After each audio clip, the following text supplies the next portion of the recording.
Namaskar. Hello and welcome to P Guru's channel. I'm your host, Sree Iyer. A bright Sunday morning to all of you. And today I have with me General Ravi Shankar. And we're going to be talking about how India snubbed China. We're going to give you a presentation, or rather, General Ravi Shankar is going to give us a presentation and we will walk you through that. And he will give us his inputs on what has been happening. Much of this stuff I don't think is out in the public domain. You have to really connect the dots. General Ravi Shankar is very good at doing that. Let's first welcome General Ravi Shankar. General Ravi Shankar, namaskar and welcome to P Guru's channel. How are you, sir? Namaskar. Thanks a lot, Sree Iyer ji. It's a pleasure talking to you once again. And more importantly, this is one of the few times I'm doing almost a breakfast show in India and and a dinner show in USA. But Yes, that's not the yes. point. What you said is important that India snubbed China. Uh, well, many people won't believe it. I go with what you said. And I see one comment which says, Duke News, India can never snub China, not that bold. But the fact is, in the recent past, it's happened twice. And, uh, what people don't understand is India has got the strength to do this, to snub Yes. China outright. That's the first part. And people also, like you said, connect the dots. Unless you connect the dots, we don't understand what India has been up to. It's only when India has the strength to do certain things that we could, we can snub China. So, like you rightly said, go through this presentation because that puts people in the whole picture. Then we'll discuss. Right? You see, look at this. Uh, Next week, the SCO summit is likely to be held. The importance of the SCO summit is that it is China driven. It is one major vehicle to establish a Sino-centric world order. Okay, and our prime minister said, "I'll not go there." And without India being there, that no major decision will be passed. HCO and BRICS, both these are the major international vehicles for China's alternate global order with Russia. If India is not there, this is on a crutch. And he's not going, as simple as that.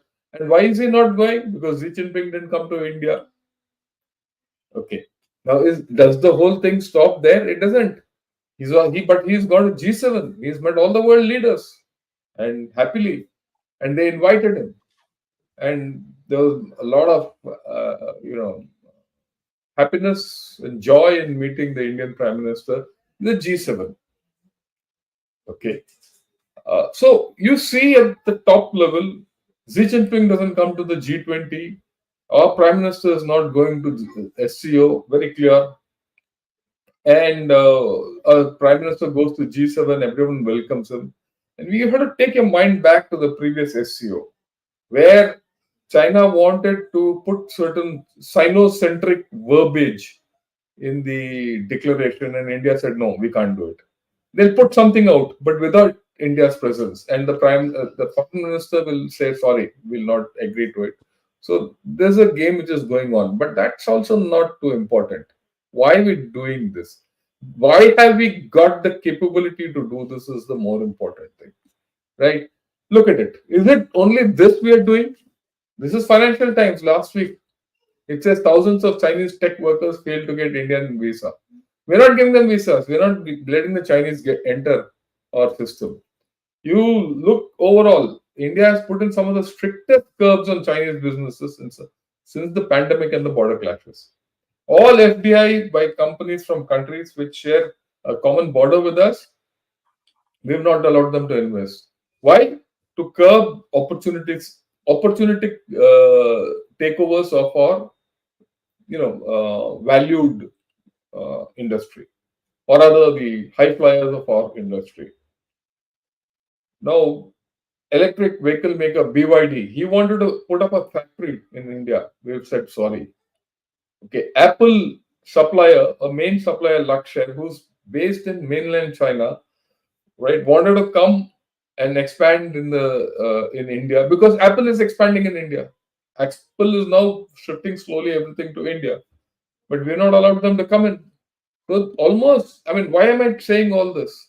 We pulled the plug on TikTok for the past 4 years. It's been two presidents in USA, and we are not. USA has not been able to ban TikTok. And this is an article from New York Times which says India did it at the snap of a finger. We've not allowed the passenger flights to come, direct flights between China and India. We've smartphones. We've stopped, Vivo. Vivo. A lot of people have been arrested for, we booked them for tax evasion. And Samsung has taken over, I think, one Xiaomi or something like that, and that factory is gone. So Chinese businesses are being stonewalled. We've put anti-dumping orders in place more than any other country in the world. People say, look, India doesn't stand up to China. This is admitted by everyone in the world that what we have done against China, no one else has done. Right? Not only TikTok, about 58, 60 apps were banned, if you remember. This was long back, and that ban has not been revoked, or not even, there's no talk of that also. We've dropped one China. We've reopened Tibet status, which is major, right? And we've started renaming Indian places in Arunachal Pradesh, or not Arunachal Pradesh, in Tibet. So we are doing, I mean, people don't understand why we are doing all this. You look at the military aspect. In the past 4 years, Eastern Ladakh, we've had a clash. Doklam, we've had a clash. Yangtze, we've had a clash. All three, we've had a major clash, except at Eastern Ladakh, where they managed to surprise us during the pandemic.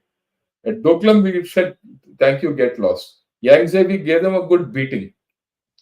No other country has been able to do this. Yeah. Sir, question for you on Yangtze. Yeah. From what I remember, India ambushed about a patrol of 50 odd Chinese, and their commander was forced to raise the white flag. And they were taken prisoners for some time. I don't know, 48 hours, 72 hours, or something. Immediately, talks were called, and India released them. Is that correct? Is that the correct way to describe what happened, sir? No, it's not an ambush. It's just that those chaps came. Actually, it's not an ambush where 50 chaps were held back. They came organized to take over the Yangtze post. We reacted in time and bashed the hell out of them and detained a few guys. And then later we released them. Not an ambush in the sense. I mean, let me put it in Hindi. Hindi में अगर बोलेंगे तो हमने उनको दबोच लिया. Okay. just caught hold of them, and so that was a big lesson. After that, the border has cooled down. There's no belligerence. There's no assertiveness by Chinese on the Indo-Tibet border. I'm not calling it the Indo-China border. I'm calling it the Indo-Tibet border. So that there's no doubt. Yeah, in Eastern Ladakh, we still have these talks going on, but then that's a different story. Okay, and then you look at other military aspects. We opened the Sela Tunnel, for which the Prime Minister went and opened. We've rebalanced forces. We're putting up a new corps in Bareilly. Right? We've opened the Zojila Tunnel is going to go 24/7. Atal Tunnel, which goes through, I'll show the maps a little. Atal Tunnel is now 365. We're carrying out anti-piracy operations in a place where China has got a base and it's sitting tight inside Djibouti. We've done Milan exercises, which is with Australia, Japan, and the Quad countries. We've established a naval base at Minicoy. Okay, what's more, we've also reduced import of Russian arms. All this has an impact. It tells China something. Right? Everything has an impact on China. It's not as if they're not looking at all this. Yeah, I mean, this is the Sela Tunnel, where it is. The white line, dotted line, which I put is the Sela Massif. Now, to go from the plains of Assam to the border of Tibet, Sela Tunnel is very important. Having a 24/7 access through the Sela Tunnel means that your complete defense posture has changed. In fact, it gives you a bit of offensive capability. So your power equations are changing out here. Similarly, if you look at the Atal Tunnel and the Zojila Tunnel, which I put. Now, the Zojila Tunnel is a little in the future. The Atal Tunnel comes from Chandigarh, comes to Dakcha, goes to Leh. Once upon a time in Kargil, 25 years back, when Kargil happened, 25 years back, this road was not fully functional. Today, it's got full capacity and open 24 by 7, 365 days in a year. Once upon a time, this was open only 3 months in a year. And what's more, from this place called Darcha to Padam to Nimu, we are putting through a lateral road, which means if one road gets stuck, you can go through the other. And this the one through the Zojila is also going to become a 24 by 7 tunnel. The moment this happens, your sustenance of troops there is different. It's not matter of just sustenance to defend. You get offensive capability. The moment you get offensive capability in Arunachal Pradesh, you get offensive capability in this place, equations will start changing. These things don't happen in a hurry. And that's how you get the strength to tell China to take a walk. Okay. And then, you know, this is the Indian Ocean. Okay.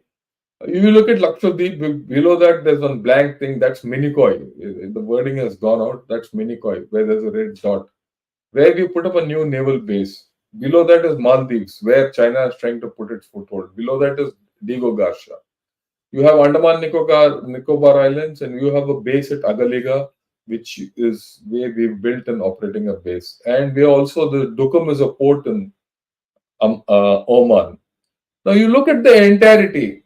China doesn't have a leg to stand on in the Indian Ocean. Whereas you have a base at Agaliga, you have a base at Minicoy, you have a base at Andaman Nicobar. You are dominating the Indian Ocean, and Dukum, you're developing a major port. What does China do? Where does China go? And Digo Garcia, of course, is the major US base with it's a strategic partner. So people have to understand that you are doing a lot on the border and you're doing a lot in the Indian Ocean. Actually, you grip the Indian Ocean. So to say that China will come with 4.5 ships here and all is rot. So they're in a problem. Then you look at certain technological aspects. I've said Agni 4. Agni 5, of course, we demonstrated the Agni 5 and the MIRV technology about 3 months back. It's a huge technology, multiple independent re-entry vehicles. Then Agnikul. Agnikul is here. I put the Prime Minister's tweet out. What is it? It's a low orbit semi cryogenic engine of a startup based in IIT Madras. It gives you the capability of launch on demand satellites. It gives you the capability of launch on demand rockets. Why? Because you use latest technologies where earlier if you had to make a space launch vehicle, it would take you 5, 6 months or even a year. Today you can do it in 3 days. That's the differential which has come in. Then you have this fast breeder reactor which has gone live in Kalpakam. You see, Prime Minister gone. He went there. And, he was there on the day when the fast breeder reactor became critical. Critical. Yeah, Yeah. critical. So and what is this fast breeder reactor? This is all about the thorium technology. We've gone into the second stage of thorium technology. Thorium, if you want to get power out of thorium, there are 3 stages. India has a 3-stage program. For a long time, the second stage was stuck. Just what 4 months back, the second stage went critical. Okay, and the third stage technology we have. It's a matter of time before we start. What shall I say? Being self-sufficient in energy and thorium, and we'll be at the top of the thorium technology cycle when it comes in. So there's geopolitical issues. Just think, PM is to visit Russia now for a one-on-one with Putin, and our PM has visited Bhutan recently, about 3, 4 months back. This was before the elections, and the Bhutan king was, invited for the PM's oath-taking ceremony, along with the other regional leaders. If you remember, we didn't call anyone from far away. We called those who were our neighbors because part of our neighborhood policy, neighborhood first policy, and all this keeps China out, especially in Bhutan. They're trying desperately to get a foothold in Bhutan. And not many prime ministers of India have gone to Bhutan the way, and this is very recent. Okay. Then, for the first time after a long time, about 2 months back, we allowed public demonstration by Tibetans. This is almost banned. Okay. So, layer by layer, you're opening up the Tibet question. 3 months back, we allowed the Tibetans to demonstrate. Now you are talking of renaming places in Tibet. Okay. Then you have actually said goodbye to the One China policy. You are supporting Taiwan. And you're doing many more things. Then Maldives. Maldives also, the Prime Minister was invited now for the oath taking ceremony. And then he started talking of loan restructuring and the whole lot of things. So things have changed. Actually, when you say India snubbed China, that behind the snub, there's a whole lot of strength that India has developed. And then, of course, uh, our external affairs minister before the election, this is when he was in Singapore or when he was in Philippines, he was talking of India's stance on Arunachal Pradesh. He went to Philippines and said, "Look, India supports the territorial integrity and sovereignty of Philippines against China." So all these things we never used to do earlier. So what you're seeing now is just a logical extension of India's hardening stance against China. And China knows it. And we discussed it last time also. In our last episode, when we discussed, we said how India has rattled China. Okay. And there's a political continuity in this whole story, which is very important. And that people have to understand. And we are doing everything seamlessly. And we have the same prime minister going through for the next 5 years. And we have a pretty strong coalition. And unlike what many others talk of this coalition being uncertain and all that, I don't agree with it. I think this coalition is going to last its thing because logically everything is there.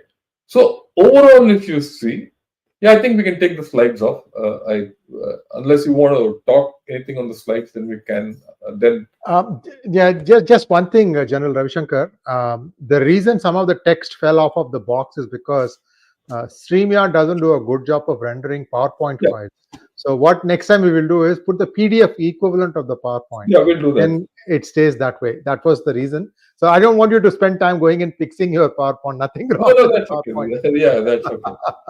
Yeah, So that's part of the thing. But the main thing is what we have to realize is our equations with China are changing.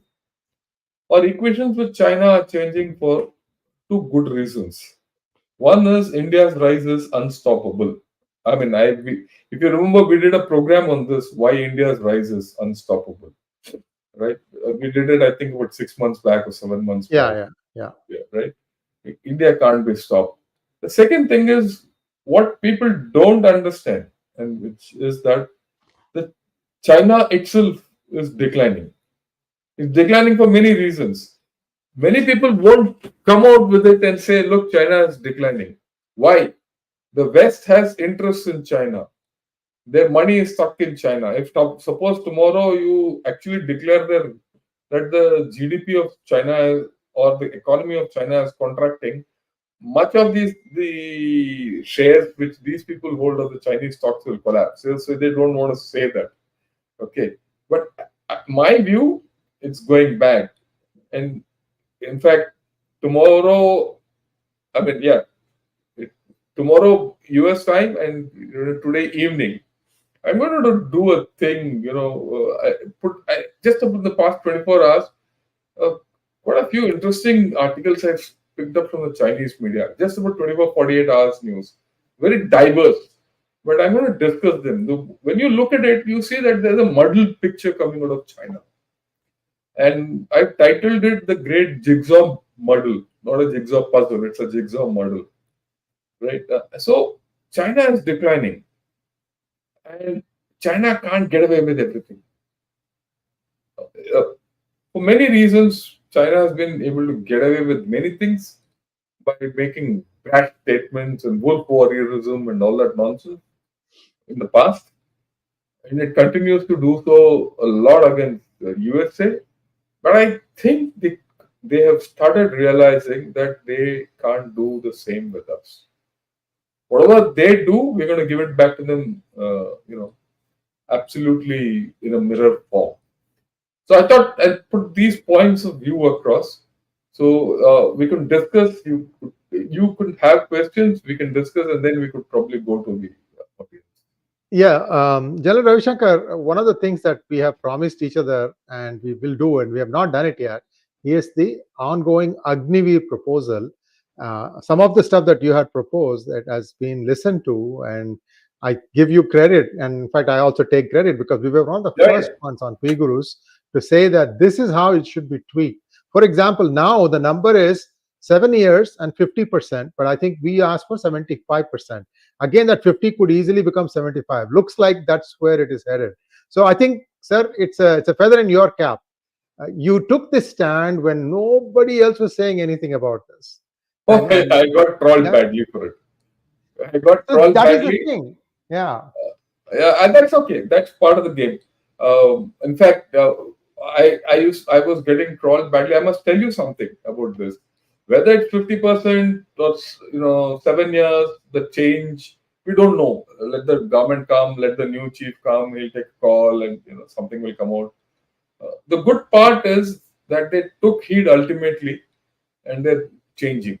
They're yeah, changing the whole story. The bad part is they didn't do it. They didn't take sensible advice at that point of time. But I'm not upset with it because about 3 months after I put out my articles and I spoke on P Gurus, I also spoke on Sanjay Dixit's Jaipur Jaipur dialogues. dialogues. Yeah, Yeah, and I also spoke on Gunner Shot. And people said, look, yeah, a lot of people didn't like what I said. Honest. In fact, I must tell you this, right? I spoke about it in Jaipur Dialogues last year in their annual festival. First, when I spoke against the Agniveer, my following in Gunner Shot fell down. But that doesn't matter. I kept it. When I spoke to those people who matter, they said, "Sir, we've taken your articles into consideration. In fact, the guy who was actually handling this whole story, he said, "Sir, everything you have spoken is on my table." Whenever someone comes to me on the modification proposals and everything, I say, okay, first give me a presentation of the whole thing, and then I take out whatever you written, whatever your calculations are, and I look at it. So I think that's more than enough. I mean, one doesn't expect that 100% of what I say should be accepted. But even if 50% is accepted, it's a better deal. yeah, It's a better scheme overall. And the whole idea is this: we are not. I'm not talking something to prove a point. The whole idea is that India should be better. Like same thing. When I talk of China, the way I do, many people, uh, like he say, the chap said dupe news. What is dupe news? For those people who don't understand, dupe in Tamil means saying lies or poodle faking or something like that. So this is not. I don't believe in that. I believe in fact-based analysis. What I've shown you today is fact-based analysis. What I did last week with Sree Iyer ji on how China has rattled is fact-based analysis. What I'm going to do in the next 12 hours is fact-based analysis, and not my facts. These are facts coming from China. So as China's power starts declining and yours starts going up, you'll see this happening more often, and they'll start respecting us better. And it's a matter of time that the Demchok issue and that Depsang will get resolved. We just have to be patient. Uh, I would like you to remember '84 when they did the incursion in Tawang. Right, it took 8 years for it to settle. It was 8 years later that the whole story got settled in Arunachal Pradesh. Right. So this will also take time. This is only the third, fourth year. I don't expect it to finish in a hurry. Neither should we finish it in a hurry. We shouldn't be in a hurry to whole thing. We need to build our strength first and then do the whole story later as to how to. But let me tell you, I've given you facts. I don't know if many of you even know what we are doing against China. And and this also is only probably about 25% of actually what we are doing. The other 75% I have not told you. Yeah. Sir, excellent point that you made. I have a few questions from our viewers, Yeah. quite a few questions, as a matter of Yeah, fact. yeah, we'll take Early all. in the morning, our Janta is up early in the morning and asking us tough questions. So here we Yeah. go, sir. First question. Um, Thank you, Vinod Mehta, for becoming a YouTube member. Narayana wants to know, ask sir, what will be the stand of other Middle East countries in Israel versus Lebanon war? Specifically, countries like Saudi, will it stand against Lebanon? Look, I don't think the Saudis are interested in this war at all. Okay. Gone are the days when ideology rules. And the Muslim world is united. It's not united. They're not even interested in the Iranians. I mean, sorry, the Palestinians anymore. Okay. What people in the Middle East do realize is the world is changing. Their oil wealth has got a time span, and in that time span, they want to diversify. And that diversification has to come through technology. One. Two, they don't trust USA, nor do they trust China. Let's be very clear about this whole story. They'll deal with them, but they don't trust them. The one power they Middle East trust is India. Okay. And for them, this continuing conflict of Israel will be a pain for them. So the Middle East is going to play its cards the way it has to for its own interests. So the business of Israel versus Lebanon, the Middle East and the Gulf countries and the Islamic world will not go against Israel and for Lebanon. They'll be neutral. It's Iran. It is Iran who will be active. And we have to be careful how we deal and talk about Iran because Iran is your strategic partner in many ways. Right? You have interest in Iran. I think we've spoken about this earlier also. You have a port, and that port gives you connectivity to Afghanistan. Your route into Afghanistan is through Iran, and you have civilizational connect with Iran. So what happens in Iran is what it is.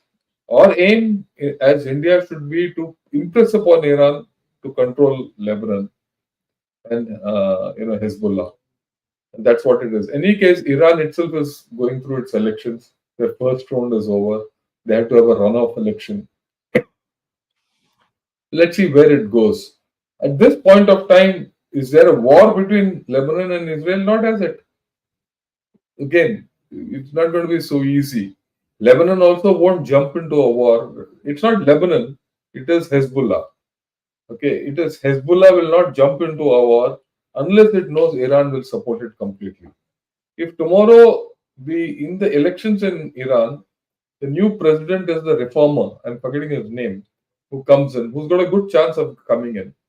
In fact, he's got the highest number of votes in the first round of elections. If he comes in, he might change Iran's outlook on these issues. In which case, Hezbollah will be left without a leg to stand on, or rather, diluted leg to stand on. So the politics of Middle East are something which I would hesitate to, prophesize in a hurry. You have to play a wait and watch game. Everyone is doing it for their internal benefit and interest. So I think we'll wait. General Ravi Shankar, I've heard it from a reliable source in Israel that this is not really a war that Israel is planning. Rather, it wants to create a buffer zone on its northern border. It could be 40 kilometers, it could be less, it could be more, based on what it sees as its distance of threat. Like, for example, if 80% of the rockets that they have launched, that is Hezbollah can launch, if it's only like 40 kilometers or something like that, they may just use that as the buffer zone. This is just my input from a Yeah, person that yeah, I I trust, agree with you. right? The reason for all this, viewers, is there is a very important tech city of Israel very close to the border on the north. It's called Haifa, Haifa. That's where I thought much of the high tech fourth fifth. stuff is there. Yeah. And they just don't want by even by an accident something goes and takes out some critical plants. That's all Israel is doing. And they just want to keep Hezbollah under control. I don't think Israel is going to go beyond that and take on Lebanon. It doesn't not need it. My take, sir, and you No, can no, add to that, sir. I Yeah. go with.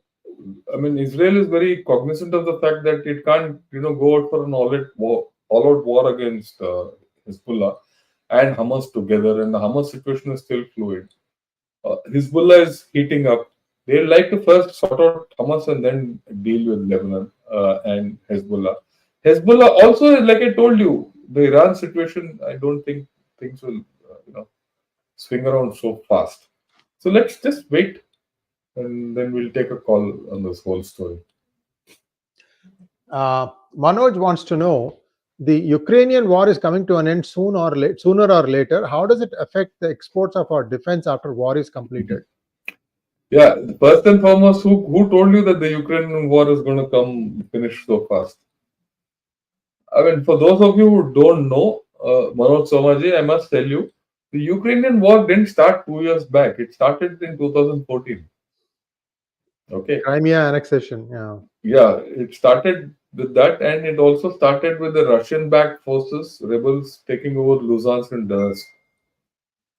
Right? If you remember, Malaysian airliner was shot down. Okay, I'm forgetting the flight name. By whom? A anti-aircraft missile, fired by the Russian-backed rebels long back. Okay, so this war is not going to end. Be very clear about it. And the way the European elections are going in many places, including in France, and the right-wing orientation which is coming about in Europe, all these right-wing orientation in Europe which is coming up is against Russia. Okay, they can't afford to lose Ukraine. Whether leave the morality of it. That's one part of the story. And on the other side, Russia is desperately trying to divert attention towards North Korea and the Far East and pull China into the whole equation, with China is not coming in. Be rest assured, this war is intricately connected with many other things. It's not going to end. So I don't think we should bother about it. Thank you. Jayant Kashyap wants to know PRC is constantly looking for a front where they can overwhelm India, whether it is tech or trade or political or geostrat. Should we instead heat up the real military front instead? That will certainly weaken Xi. It's also expensive. Yeah, okay. I'll have to get you back to this slide. Yeah. Yeah. Okay. What is this? We already militarily heated up the whole thing. If you look at the reactions from China, they have objected to our Prime Minister going and opening up that Sela tunnel. Rebalancing of forces. Actually, what is rebalancing of forces? You created a core, 18 core in the central sector. Okay. And the moment you recreated a core and you have a strike corps there already placed there, and not the eastern strike corps. So you have strike capability against Tibet. This Zojila tunnel, Atal tunnel, Sela tunnel, all these roads which I showed with maps, these maps, what do they give? They give you connectivity. They give you the ability to maintain your troops 24 by 7. If you can maintain your troops 24 by 7, I think the maps can go off now. If you maintain the your troops 24 by 7, you are generating offensive capability, because you don't need this capability to defend against China. Incidentally, the moment this infrastructure comes up, and it's come up, the Sela tunnel is already through. It gives you offensive capability, so the heat is already on. When you fire, can we take the slide off, sir? We can. I don't know. Yeah. Yeah. So when you when fire a Agnikul rocket, like I told you, it's very significant. That's got a printed 3D rocket, which you can do in 3 days. A semi-cryogenic engine, which you demonstrated. I mean, that's some awesome capability which is completely indigenous. You that means any in within 72 hours or 96 hours you can put a satellite up. Of course, satellite will take a little time to go and settle in its orbit and start functioning. Earlier, what would happen in 1 year, you're now ready. People talk of like, okay, let me get out of this slide and I explain. People talk of GPS and people talk of Beidou and all that nonsense. Navec is en route. Okay, 7 satellites are up for Navig. You already can cover with Navig India plus 1500 kilometers all around India already. Now, what happens when the other 4 satellites? You need 11. You go up or more. Go up, you get a global coverage. The moment you get a global coverage, your equations change. So to say that you are not heating up. Okay, and I showed you that thing on the Indian Ocean where you got so many bases sprung out. You're putting up a deep water port in Great Nicobar. You are putting up a base in Minicoy. You already have a linkage with Divogash. Agaliga is not in India, incidentally. It's part of the Seychelles and Mauritius group of islands. Right? We are operating a base from there, or rather facilities, military facilities there, which China will give its left arm, right leg, and beyond to get hold of. They don't have a base here. What's the use of having an aircraft carrier in China? It can do nothing in the Indian Ocean because it doesn't have a base. And you have twisted Maldives' tail quietly. You don't see any offensive, things coming out of Maldives these days in the past 3 months. You are developing a deep water port there. You are doing anti-piracy operations in concert with USA. So actually, you have. That's why I showed you. See, these two maps are very important. You have to understand how we have, I wouldn't say twisted the balance, but you rebalance yourself against China. Please understand, today we are in a much better position than what we were in 2022 or 2020 when Eastern Ladakh happened. So don't worry, Jayant. I think we are this thing. And it has weakened Z. Let me take 2 minutes to explain this. You see, look at it from the Chinese viewpoint. They're sitting in Eastern Ladakh on those 2 points. What have they gained after what they did? Have they gained anything? You're still in talk with them. You're the only one who said, no, you go back, you go back. The first thing you do when you start talking to them is, when are you vacating this place? We'll talk of everything else after that. Okay. What have they achieved beyond that? Have they achieved their goals? No. If you read the Chinese literature, there is talk within informed circles. They say, why have we opened up this front with India? Why have we opened up this front with India and ensured that India and USA have become good strategic partners, which was not the case before 2020? Before 2020, you could never think of, people talking the way we are talking today of the India-USA partnership, doing exercises, the Milan exercises which we did, the double carrier exercises which we did, operating off each other's carriers is a huge thing. We didn't do it. But because China did what it did, we went and said, okay, fine. And now China is ranged against two of the biggest militaries in the world. China, India, and USA put together will actually sort out China completely. And they're worried.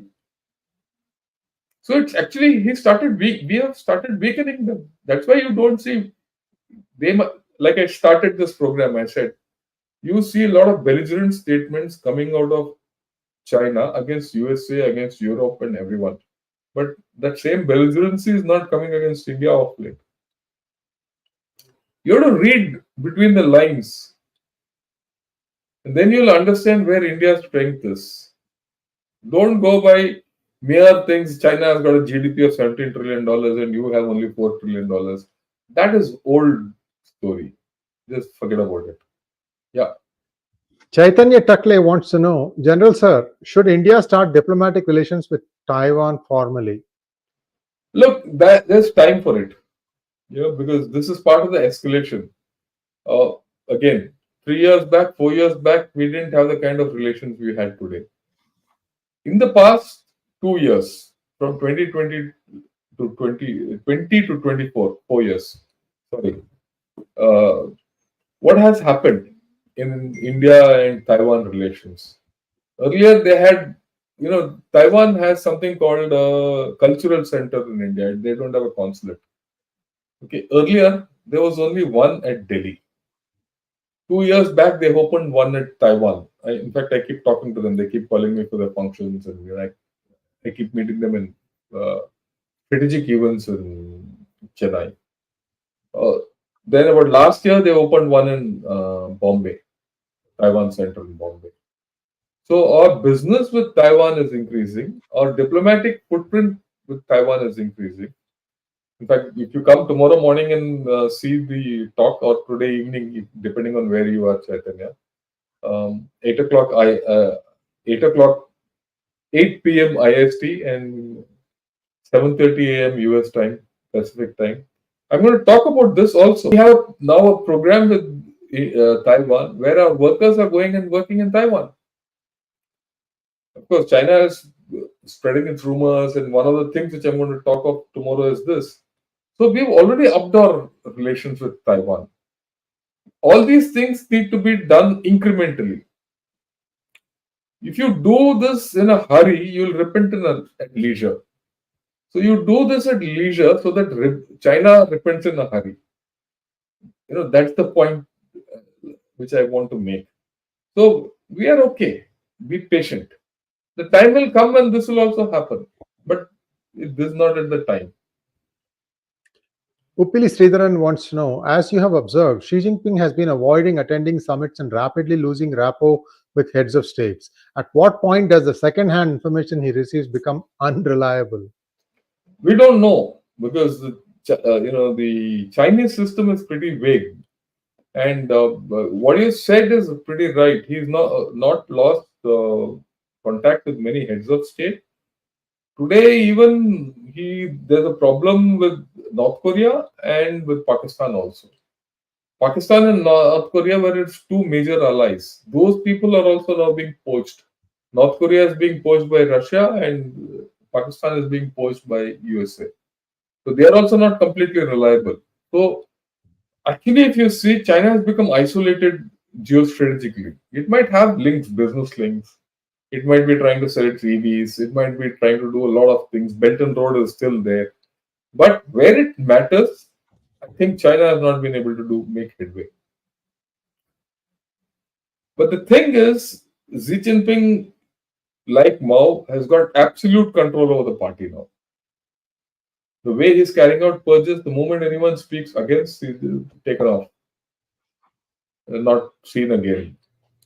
So whether anyone tells the right thing to Xi Jinping or not is the issue.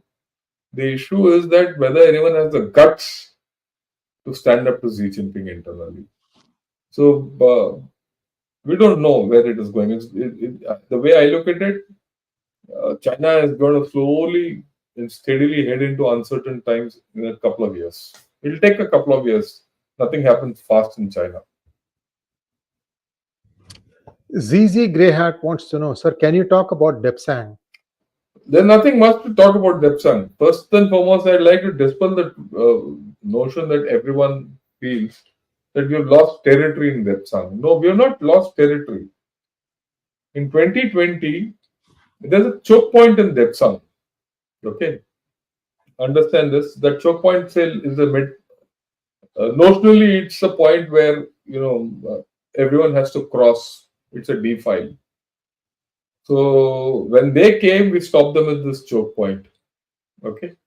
There's an eyeball to eyeball confrontation going on there. It's going on for the past 4 years. They can't come this side, we can't go that side. Our claim line or limit of patrolling is on the Chinese side. Their limit of patrolling, which was done earlier as per the border protocols, was behind us. The only thing is that the area behind the Chinese is more than the area behind us. So notionally, people feel, look, we've lost a lot of area to them.